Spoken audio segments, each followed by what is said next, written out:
everybody. Welcome, welcome, welcome, welcome, welcome to our Christ Made session for the day. My name is Derek Linnell. I am excited for today's class. It's good to see everybody. If you're tuning in on Instagram, just to let you know, we have a special presentation that's going on with the notes for today's class that's happening on Facebook right now. So if you follow the link in my bio to Facebook, you can join me for class on the Facebook page. And today is going to be a really exciting class. We are talking about owning your niche.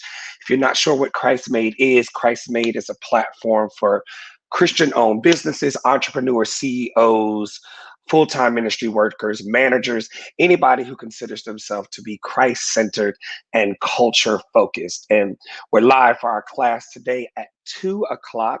Again, if you're on Instagram, you can head over to Facebook if you'd like to see the slideshow presentation for today's class. But it's going to be an incredible class talking about owning your niche. If you are not subscribed to the CHRISTMADE email listserv, you can click the link in my bio on Instagram where it says subscribe to CHRISTMADE, or you can click the link in this post on Facebook or YouTube and go subscribe for the email. It's really exciting. If you do that, there'll be special giveaways and discounts and special classes and things that are coming up. And we also are giving money away. We're giving money away to a subscriber within the next couple weeks, $100 away to a subscriber. So you really want to subscribe and put your email on just so you can receive information. Plus, subscribers get special things like today's class at 8 o'clock. We're going to go through our class today at 2 o'clock, but at 8, we have our CHRISTMADE creative conversation that we're having with Jennifer Trotter on Facebook Live. Jennifer Trotter, and she is at Lady Inspiration on Instagram. She's a single lifestyle enthusiast. I love this girl's post. Everything she does is directed towards having a single lifestyle and having a modern, I think, well-balanced Christian single lifestyle.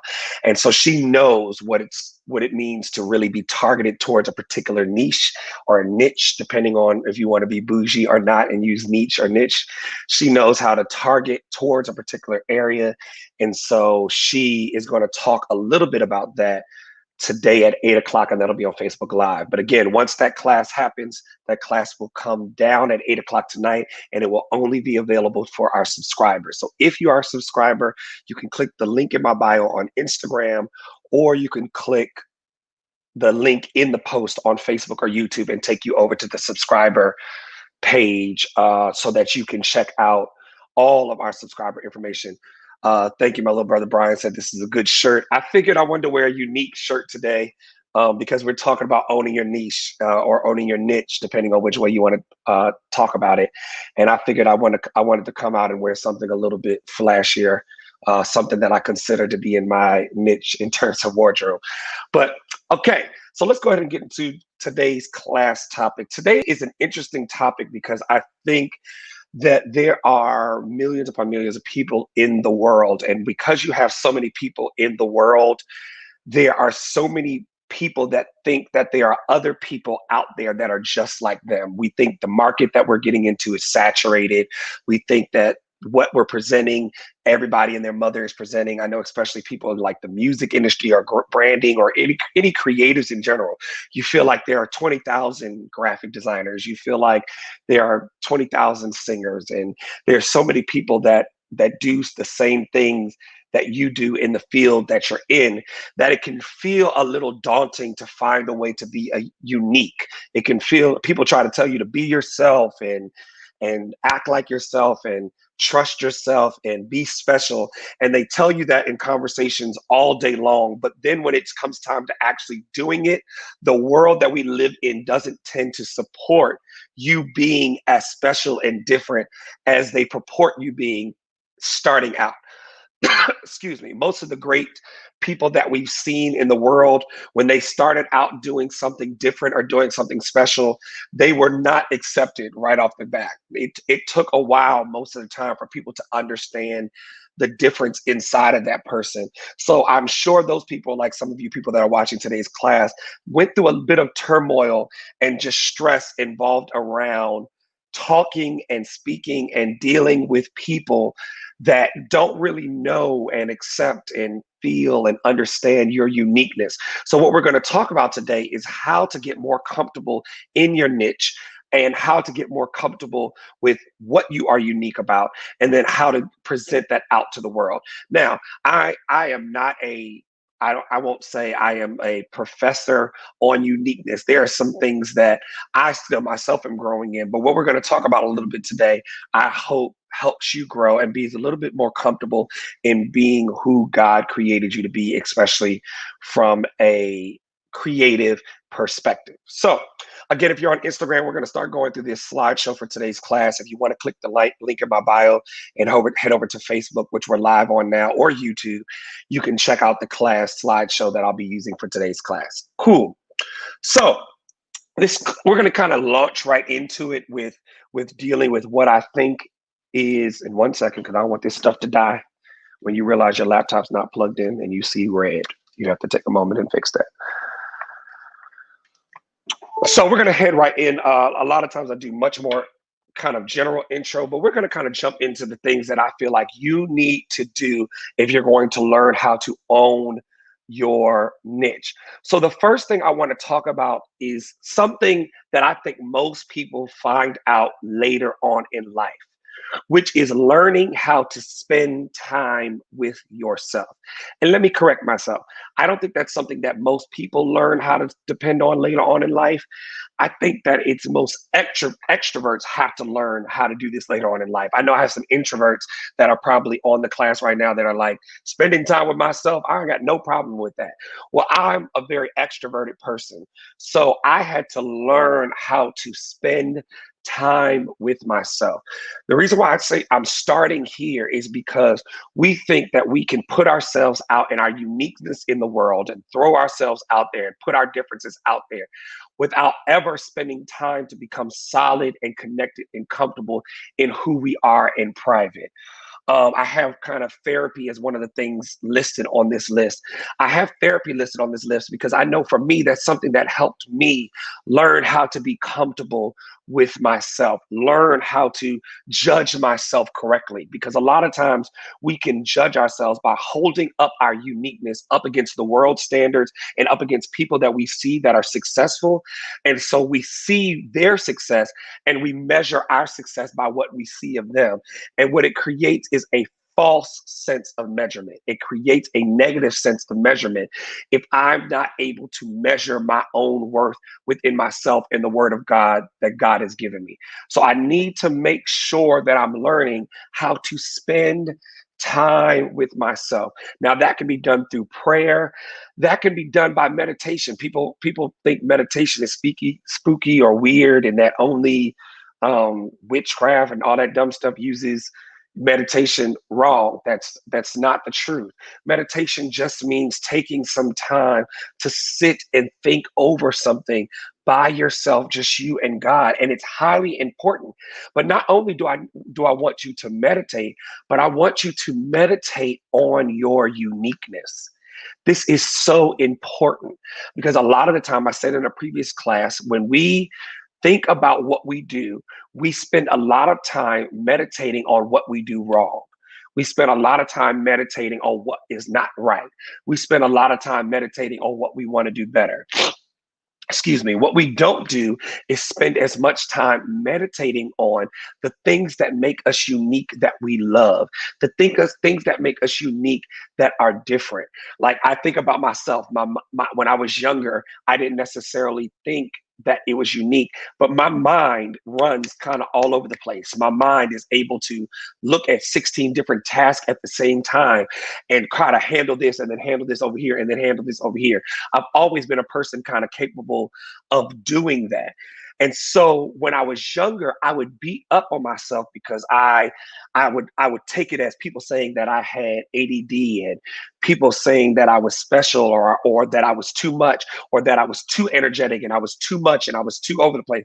And while most of that stuff, or some of that stuff, can be true within a certain context, or it can be helpful for growth within a certain context, what I was doing is I was meditating on the negative parts of that impact, and not meditating on the positive parts of that impact. I wasn't meditating on the fact that the energy that I have now is what people pay me to have. The focus that I have now is what people pay me to have. People now pay me to have a mind that can see this and see this and see this and see this. So we have to spend time meditating on what is positive about our uniqueness. Rainey on Instagram said, spending time with yourself is very important. It actually improves your other relationships. Absolutely. Because I don't know how you're going to present something different about yourself to someone without ever understanding who you are, what you believe in, what you love, what is different about you. You really have to, it says here on the slide, get comfortable with who you are. That is not an easy thing to do. We are, when I say that, I don't mean that as an excuse to allow you to do whatever you want to do and not grow and not change and not be better. But we have to grow and change and be better people from an understanding of who we are and what we are good at and who God created us to be. Focus on what we are naturally good at. That's something else that we can meditate on. Why are we spending so much time meditating on someone else and what they are good at? I have to learn how to spend time meditating on what I'm naturally good at. It does me no benefit to look at someone who can draw better than me. I remember I used to draw, and I used to try drawing, and I liked it. It was a creative outlet that I used every now and then when I was little. I don't have the energy and time to look at someone who can create better masterpieces and not be focused on what I'm naturally good at. Yeah, they can paint a little bit better, but I may be able to write a little bit better or sing a little bit better. So you need to spend time meditating on what you are naturally good at. Here is why you need to do that.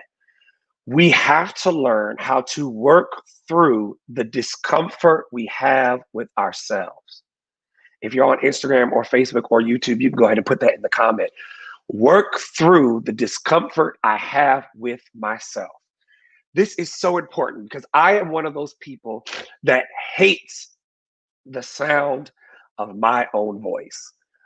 And I like when I was younger, I like literally there's this meme online that talks about when you hear your own voice and it's the picture of a face and the ears are bleeding. I was one of those people. And I'm saying was because I've done active work to try to be better in that area. I could not stand hearing my own voice. And that's fine. There's a lot of people in the world that have that thing, that deal with that go through that, not liking hearing the sound of their own voice.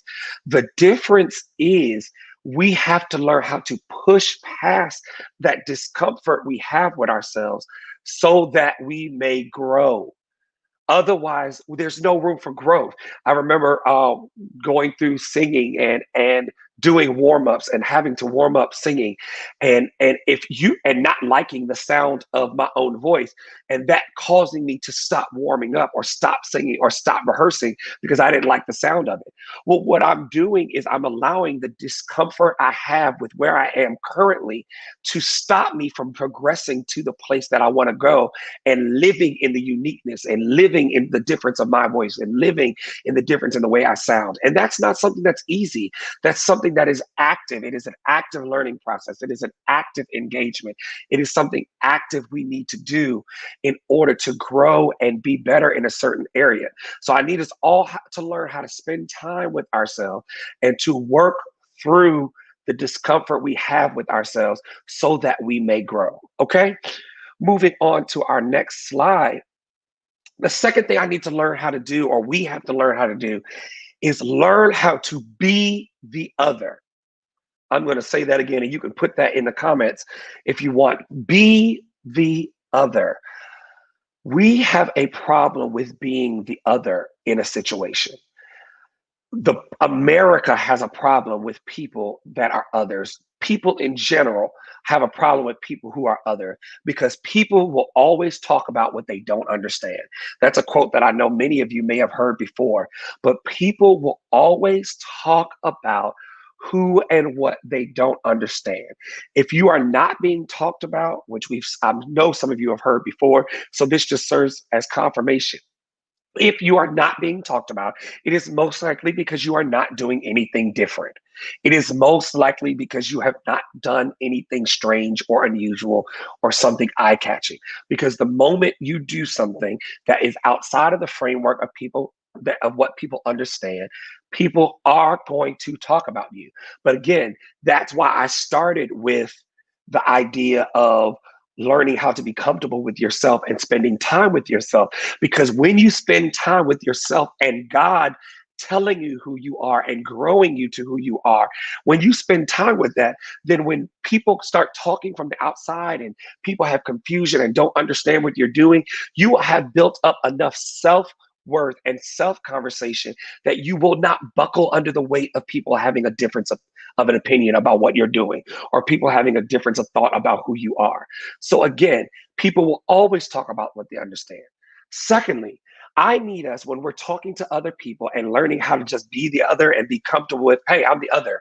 I don't have the same opinion as you. I don't have the same creative output as you. I don't have the same abilities as you. When I learn how to be the other in the situation, then I will learn the difference between opinion and fact. I'm going to say that again. When I learn how to be the other in a situation, that I will learn the difference between people having an opinion and people having a fact. This is probably one of my personal mottos that I bring up quite often, is the fact that when someone gives me criticism on something that I'm other about, on being the other, when I'm strange or different, I need to learn that they are welcome to their opinion, but their opinion does not have to be a fact for myself. I don't have to take their opinion as fact.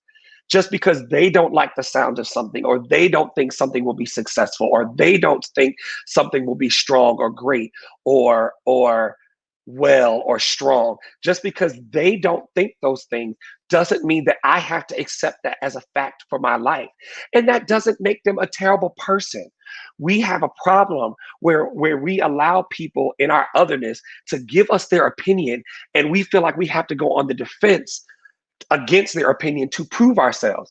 That's because we haven't spent enough time in ourselves to be able to say, hey, I understand the opinion and the thoughts that you have, but I don't agree with those opinions and thoughts. And I'm going to not accept that as a fact for myself, and I'm going to choose to do something different.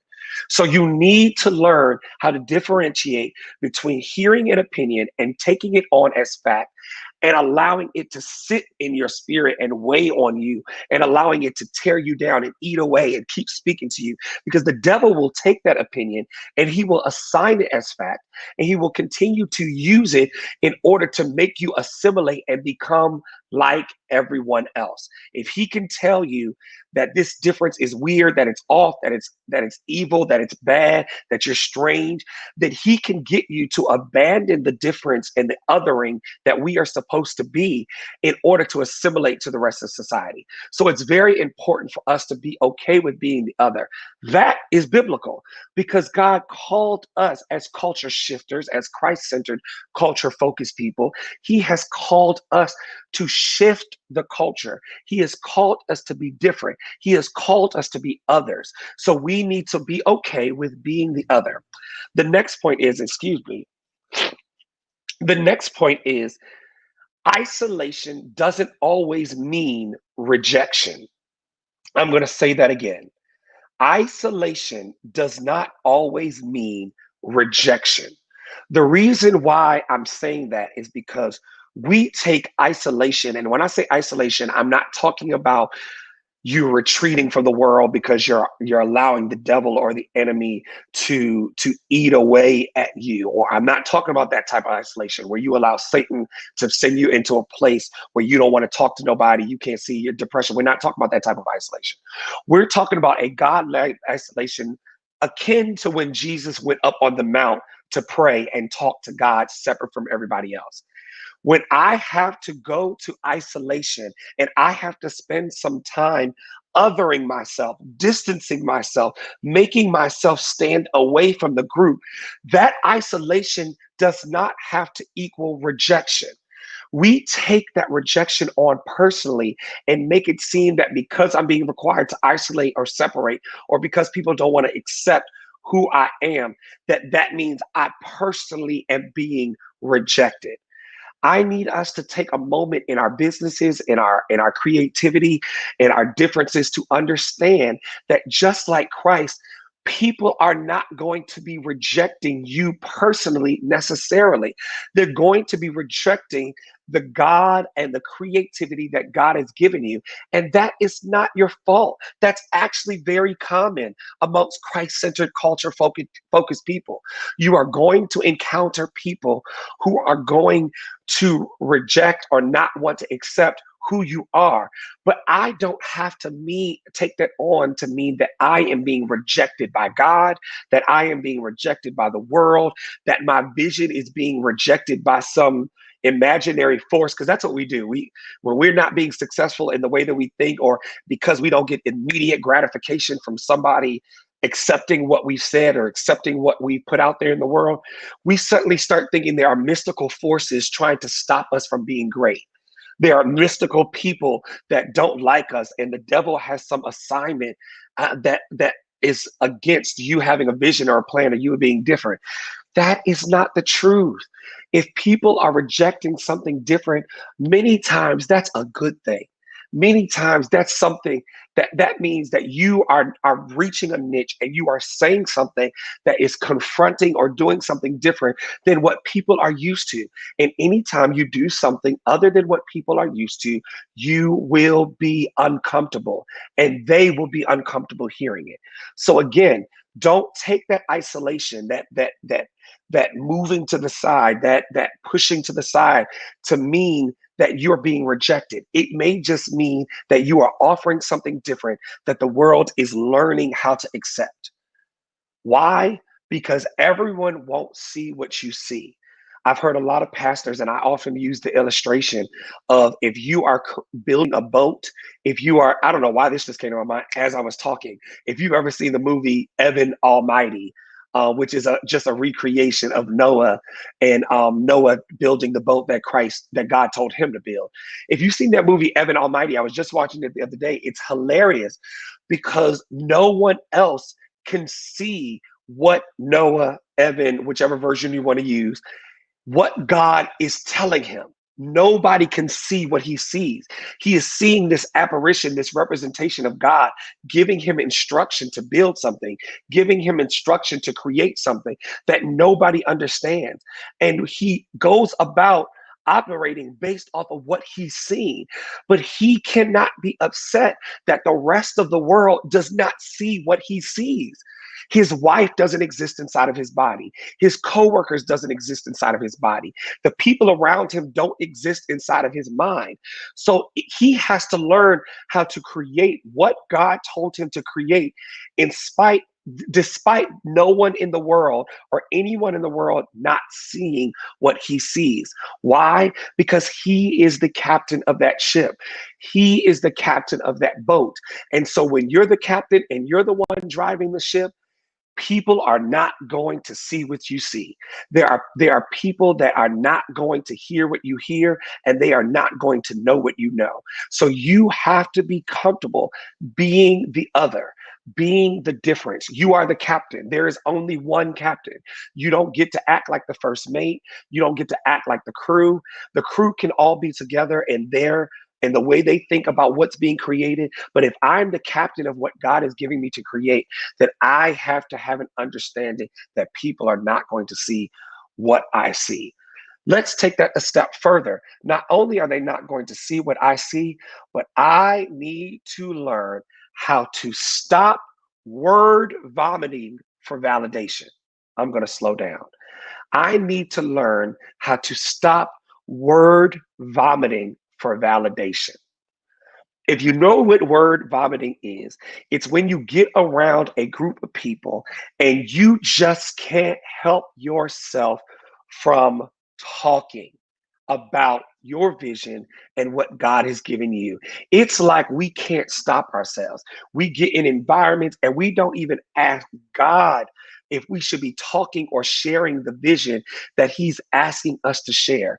Instead, we start word vomiting because we are seeking some sort of validation. What does that look like? God gives you a vision and He says, all right, I want you to build a different playground for kids. And we immediately go outside and start running around and going, God told me that I have to build a playground. He told me I have to build a playground. And we encounter people who are like, that's dumb. I think building the playground is stupid. That's not even a fun idea. That's not exciting. That's not great. And what we've done is because we were seeking somebody to validate what God gave up us, we've started to word vomit and spew out an unrefined and unlooked at and unresearched and unskillful vision because we received something that we felt like we had to tell the world in that moment. Please stop running out of your vision sessions, your creative sessions, whatever God gives you, your prayer, your dreams. Stop running out of that space and spitting that thing out to everybody that you see because you want them to validate what God told you. They're not going to do it. That is the perfect opportunity for the devil to plant a seed of doubt about something before it even gets started. I think the devil loves when we do that. He loves when we run to flesh people to get God validation. I'm going to say that again. He loves when we run to flesh people to get God validation because what he can do is plant a seed on the inside of those people that will kill the seed that has been placed on the inside of you quickly before you even get started. That is like allowing the weed to grow in your garden before you've even had a chance to really let the seed grow. You go ahead and you let the weed grow and the doubt and the disinterest and the negative talk from other people, you let that settle on the inside of you. And half the time we don't even allow our visions to get off of the ground. It is important that we stop word vomiting so that people will give us the validation that God has already given us when He's given us the creative vision. Not only that, but once we've done our research, once we've done our thoughts and we've actually looked at the vision and actually had a plan, we can go to other people. It's okay. We need to start going to other people and getting some insight. But we need to learn how to ask for advice and not permission. Please put that in the chat. Learn how to ask for advice and not permission. Ask for advice and not permission. When I say that is when we go to people and we ask people about our vision or our dream that God has given us, we often go to them with the air or the underlying air of permission to do what God has told you to do. Okay, I decided I want to write a book. So I go to an author to tell me how to write that book. In reality, a lot of the times when I'm asking the author about the book that I'm writing, there is this underlying tone of permission to write what God told me how to write. Because something in you knows that if the author tells you, don't write it, that book is dumb, that instead of doing what God told you to do and to own your niche and to be unique, you're going to succumb and take what they said as permission and a denial to do what God told you to do. We have to learn how to take what God is giving us to creatively and go, and when we bring it to other people, ask for their advice, ask for their input, ask for their mentorship, ask for their direction, but I am not asking for your permission. I am not asking for you to allow me to create or do or manage what God has instructed me to create, do, or manage. I am not asking you to permit me to do that. God has already given it to me, and He's already given the stamp of permission. So I don't need your permission. And if you are a person that is offering advice and don't want to offer the advice because you don't think it's a good idea and you don't want to tell me what's great about it anyway, then clearly I'm asking the wrong person. Because I'm not asking you, am I going to do it? I'm asking you, hey, what are your thoughts about what I know God has instructed me to do? So please, again, learn how to ask for advice, not permission. Who do we ask for advice for? We need to learn how to vet our visions with people in our niche. I'm going to say this again. We need to learn how to vet our visions with people that are in our niche. Now, let me be clear. You have a pastor, you have a husband or wife, you have somebody that you want to that may not be in that niche that just want to offer some insight. Great. But if you are taking as law the success or failure of a niche that you're about to go into from people that are not even in the niche that you are in, Houston, we have a problem. I don't have time to sit and speak and dig into the validity of what I'm creating with people who are not even in the field that I'm trying to create in. It's almost like, let's go with it because everybody's talking about it. The Brandy and Monica conversation. Everybody's up in arms right now because Brandy and Monica and which one is going to win versus. And I don't mind. I don't mind everybody giving their input on it. But on the end of the day, let's say that I am a singer that is trying to have a career like Brandy or Monica, and I'm trying to make hits or I'm trying to have that type of career. I am not going to get into discussion about what is better, Brandy or Monica, and take as law the opinion of anybody who is not in the singing artistry industry field. You can't tell me which artist is better. You can't tell me which artist is great. You can't tell me which artist is actually going to sell better because you are not in the niche that that artist is in. You are not in the niche of that level of creativity or that lane of creativity. So we need to learn how to vet our visions with people who are in that lane. If you're an actor and you want to do monologues, or if you're a graphic designer and you want to make graphics, and you are submitting your graphic to your round the way cousin who has no skill in graphic design and has produced no fruit in the area or niche that you're going for, and you're asking them for the advice that is a yes or no. And I'm not saying you can't ask them what they think, but I'm talking about that level of advice that you take as hardcore, that you take as root or as a yes or a no.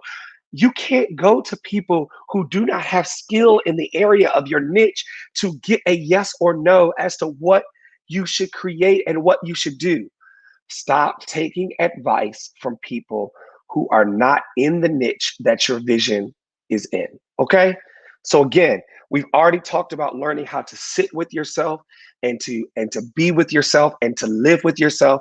We moved on to talking about moved on to talk about how to be the other, and then we just talked about how we can stop word vomiting for validation. The next thing, once we find people that are in our niche, or if we need to find people in our niche, we have to learn how to find our tribe and invest in that tribe. I'm going to say this again. We have to learn how to find our tribe, then invest in that tribe. I like this term tribe that is very kind of like a new age millennial term because it just highlights that there is people in the world who are like you. They're a tribe for this context is people that think, create, that support, that manage, that have skills in the area that you have skills. It's people who can understand you, people that can understand what you're trying to produce and what you're trying to create. You have to learn how to find that tribe. And in 2020, it is no longer an excuse that you can't find people who like what you like. Let me explain to you. Google is a powerful tool. You are not going to tell me that if you Google what you are interested in, that there is not someone out there in the world or some group of people out there in the world that are interested in the same thing that you are interested in. Now, that doesn't necessarily mean that you'll be able to get on the phone with them and call them personally and talk to them all the time. But I can watch YouTube videos of someone in my tribe. I can find somebody on YouTube who thinks about things similar to the way I think about things so that I can actually really process what makes you unique with people that are in my tribe. with people who understand what I'm trying to produce, or at least some level or some variation of what I'm trying to produce. I have to learn how to do my research. I can't just sit and take what people are saying and just take it as I got it under control and I understand. I have to do my research in the niche that I'm trying to believe in. A friend of mine on Facebook, Brandon Rashad, said this quote, and I thought it was excellent. He said, "You can't believe God for a future you're afraid to invest in." I'm going to say this again. You can't believe God for a future you're afraid to invest in. Why are we making a focus on not only finding your tribe, but investing? Is because investing shows the level of interest that you have in something. Investing shows how serious you are about something. Investing shows how much you really want to accomplish the unique vision that God has given you. So you meet a graphic designer who you want to mentor you, or you meet a boss or a manager in the field that you're in who you want to mentor you or help you or grow you or give insight to the vision. And you go to that person and you just ask them, "Hey, can I pick your brain?" I'm not just picking the brain for free of somebody that I have not invested in and shown that their time is worth it. Here's a tip, side note. If I'm interested in a particular field and I want to find a mentor or a leader in that field, and I go to that mentor or leader to help me carve out a unique vision that God has for me, and I invite that person to lunch to sit down and give me some unique insight, if it is at all possible, please don't allow that mentor or leader to leave the lunch paying for giving you the insight. I advise you to do what you can to cover their coffee. I advise you to do what you can to cover their lunch because they're assisting you in an area of uniqueness that you are asking for help in. And you're only going to get the best advice in the areas that you invest in, that you take some time putting energy out towards what it is you're trying to do. Jennifer just got on Instagram, and she's one of the people that it will be speaking in our creative chat this evening. And one of the things that I love about Jennifer is that she invests in the singles that she's speaking to. She invests in the lifestyle that she is speaking to. She invests in the area that she's trying to go in. If you're not willing to invest in a certain area, how are you going to believe God for a future in that area? Not only that, but let's say you don't have a monetary investment. You're not able to pay for an investment. You're not able to spend money on an investment. My next point is most often serving is the door to inclusion. Oh, God. Most often serving is the door to inclusion. We need to learn that when we have a creative or unique vision or idea and we want to do something different and we want to get some insight in that specific area, 9 times out of 10, what I'm going to need to do is serve in the area that I am trying to have a niche in. I need to learn how to serve in that area. If I'm trying to do production, if I'm trying to do music production, if I'm trying to do music production and I'm trying to place an album, have you tried volunteering at a studio? Have you tried volunteering to assist somebody to make that album? Have you tried volunteering to serve that group of people? If I'm trying to create a school for the homeless and a place where homeless can go and they can get an education and they can also get housing, if I have not taken the time to serve in the area that I'm trying to excel in, how are you building a home for the homeless that's going to be excellent and great and unique and different and owning your niche if you've never served the homeless? You've never gone out and taken the time to serve at a shelter that's already up and running. You haven't taken the time to serve the people and actually find out what they need. So you just get this brilliant idea to go out and do something unique, and you don't serve the people that you are trying to have a specialized area in. Someone, Rainey on Instagram said, it's shadow work. You need to learn how to shadow people.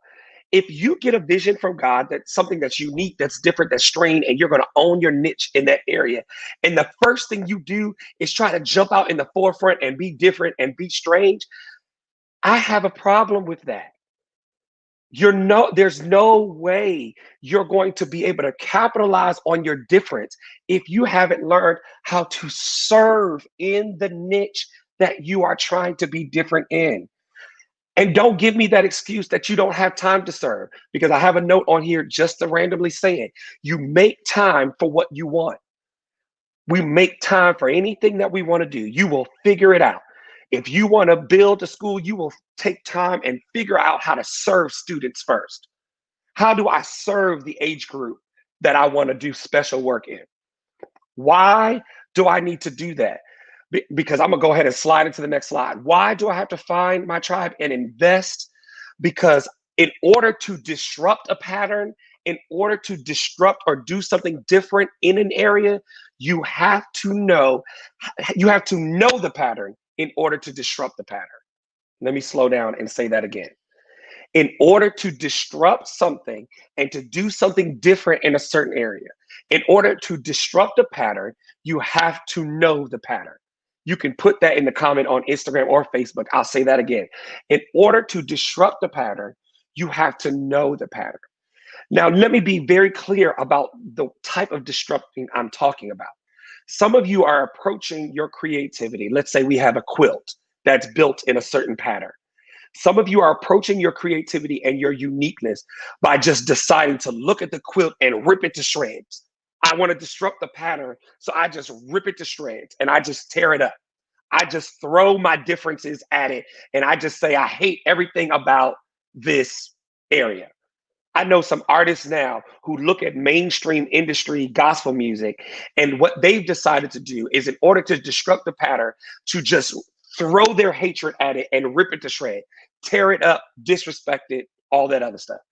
And funny enough, there is a climate of people and a group of people most of the time who are out of order, who will follow your disrupting of the pattern in that way because they are attracted to chaos and disorder. There are people who are attracted to your uniqueness and the way you're presenting your uniqueness because they are attracted to chaos and disorder. Here's the problem with that. We've said that in another class. Chaos and disorder does not produce consistent, long-lasting fruit. Chaos and disorder does not produce consistent, long-lasting fruit. So if you want to be unique and you want to be different, but you want to operate in your unique and differences in chaos and disorder, you just want to be, I'm just strange and I'm just different because I don't have to submit myself to nobody. I ain't got to submit myself to God or anybody. If you want to approach that way of uniqueness and difference, I promise you that it will not produce long-lasting fruit. If you want long-lasting fruit, then you have to learn how to know the pattern, honor and respect the pattern, but disrupt or do something different outside of that pattern. Okay, so now let's talk about the positive way of knowing the pattern and disrupting the pattern. So let's say I'm trying to disrupt the pattern and I'm doing that in order and I'm doing it the way I'm supposed to be doing it. Here's a few things that you should know. The world wants you to blend in. You need to do the opposite. Everything about the world that we live in wants us to conform, wants us to blend in. It wants us to become like everybody else because, like we said in the previous slide, people are comfortable with they don't understand. We have to start asking ourselves in our creativity, in our uniqueness, in our field, how can I color outside of the lines? Notice how I gave that illustration. I said, how can I color outside of the lines? And if you have the box or you have a framework that you're coloring within, People may think that the lines on that drawing are restricted or they are bad. But for Christians, people who are Christ made, who are Christ centered and culture focused, Christ Christ gives us a framework and a line to draw within. He gives us a pattern to draw within. He gives us something and an image and a picture and the way that it's supposed to do. And so what I am doing is I'm learning how to color and color outside and find variation that is allowed by God inside of a picture that God may have been giving me. So a lot of times he'll give me something that's like, hey, I want you to build a new television. Okay, so he gave the framework of what a TV is. A TV is something where you can watch, that shows channels and shows television shows, and that people can enjoy for home entertainment. That is a framework. What I do is I take that framework and I allow God to lead my hand on how to guide and how to color outside of that framework. Okay, who says the television has to be square? Who says that it has to sit like this? Who says that it has to have this side of picture? Who says it has to have this capability? We have to learn how to look at the framework that has been given us and then start coloring outside of that framework. But to go with the point that I made earlier, you can't color outside the framework if you don't know what a TV is, saints. Let me slow down and say that again.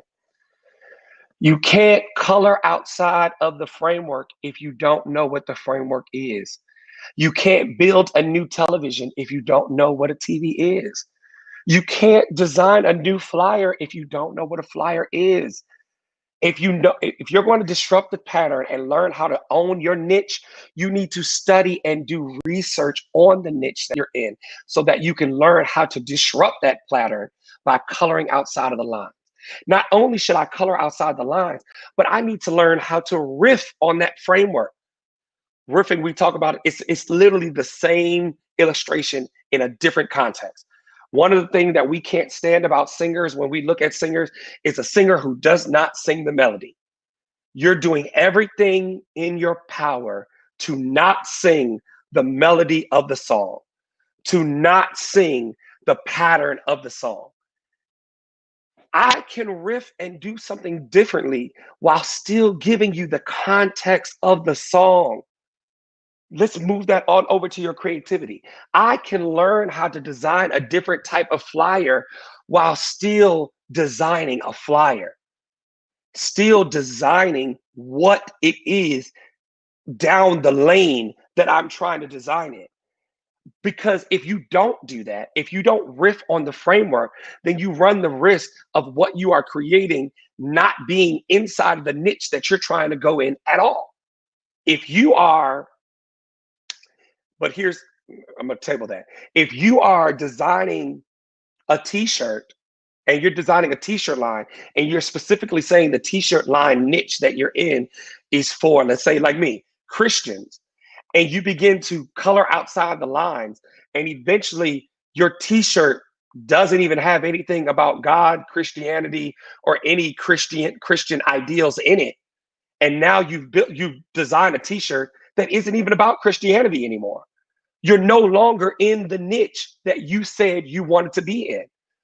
So if you're going to be in a niche and own that niche, you have to learn how to color outside and riff on the framework of that niche. Okay? Finally, last thing.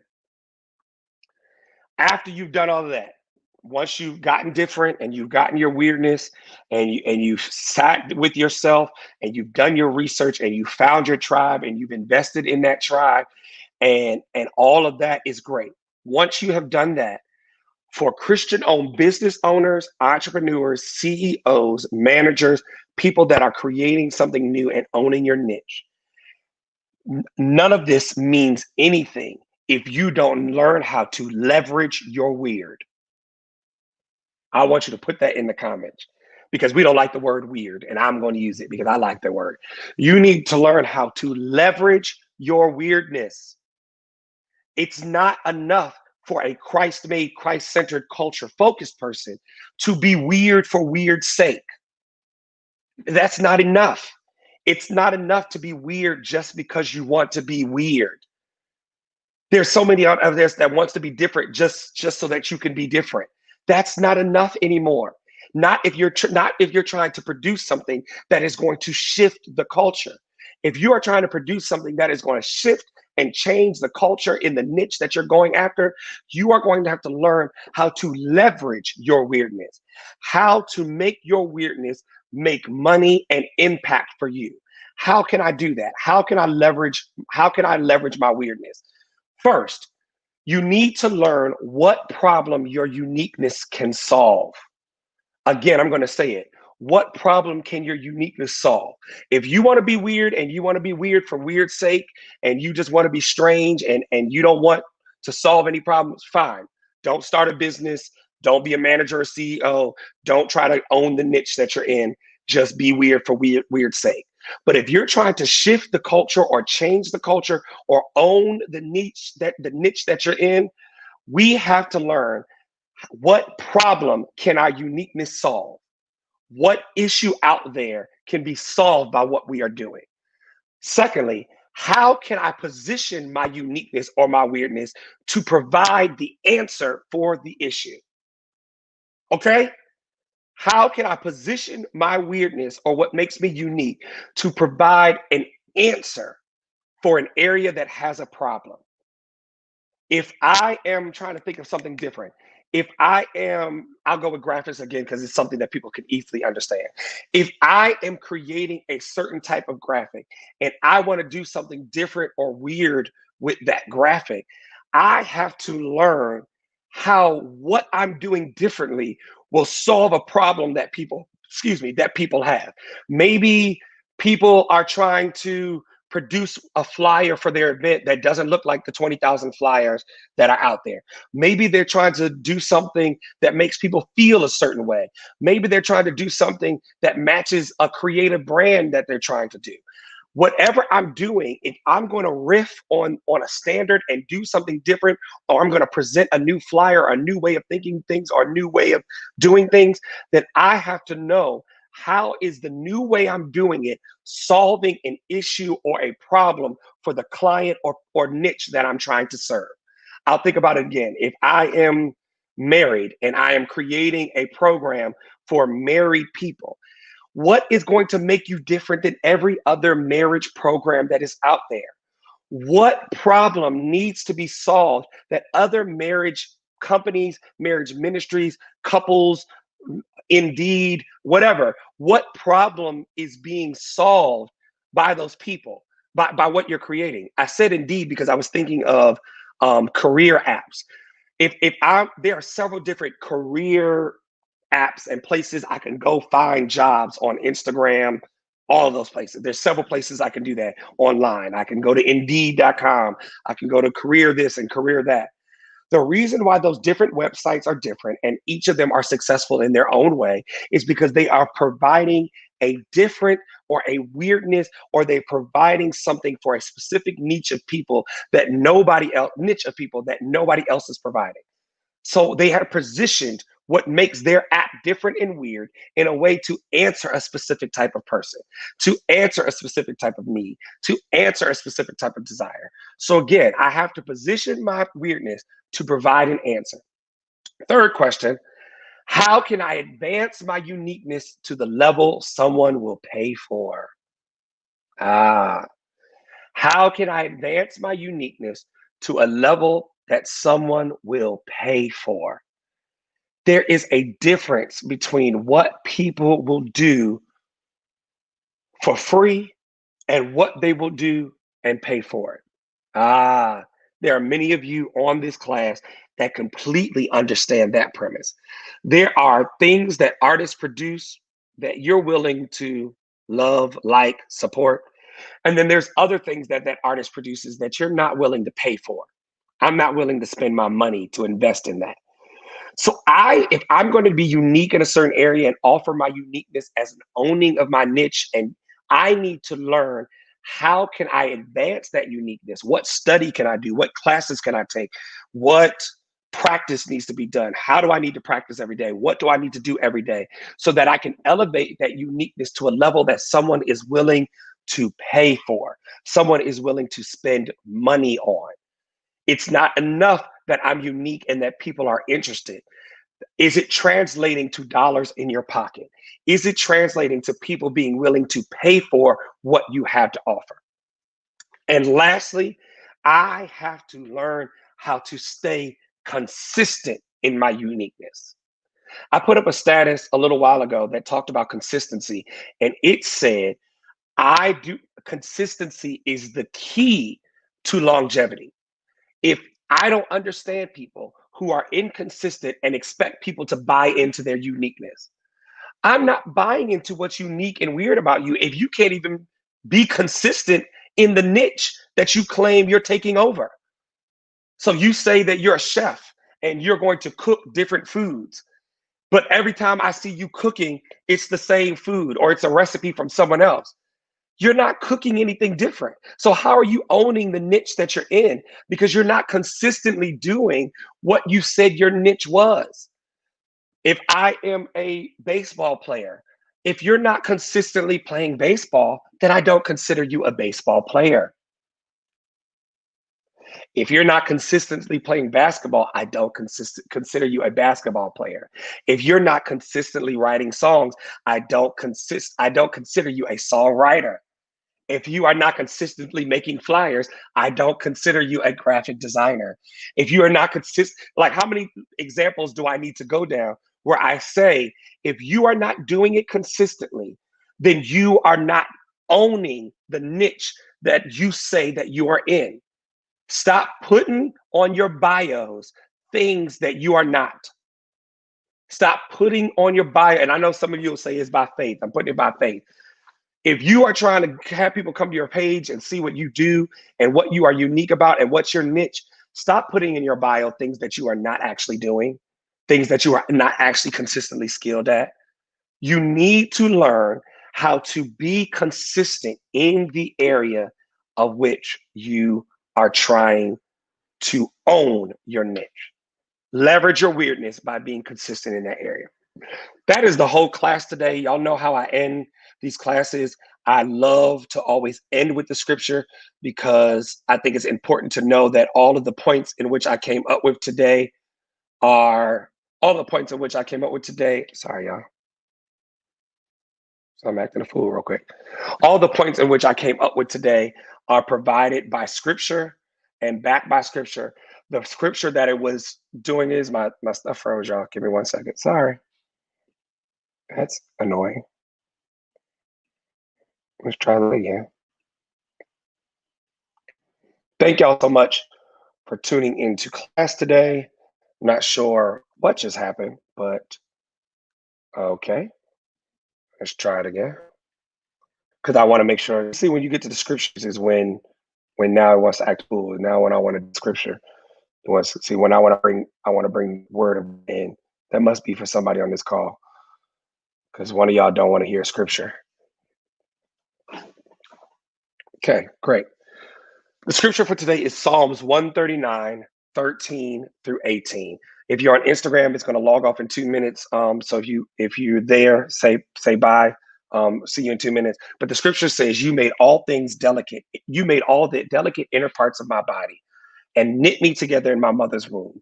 Thank you for making me so wonderfully complex. Your workmanship is marvelous. How well I know it. You watched me as I was being formed in utter seclusion. There's that isolation again. As I was woven together in the dark of the womb. You saw me before I was born. Every day of my life was recorded in your book. Every moment laid out before a single day had passed. How precious are your thoughts about me, oh God. They cannot be numbered. They outnumber the grains of sand. And when I wake up, you are still with me. And that's what I'll leave you with at the end of this class. God is with you in your uniqueness. If your uniqueness has been given to you by God and you take the pointers and tips that I have given you over this class, then you can rest assured in knowing that over time and consistently, God has your back.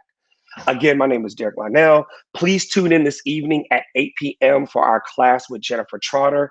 We can talk a little bit more about owning your niche with Jennifer, who is a single single living lifestyle enthusiast.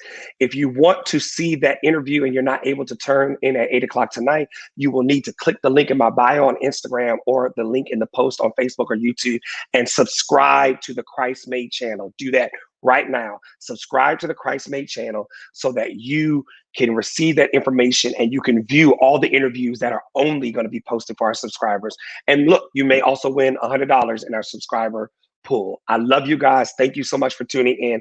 And I want you all to have a great day.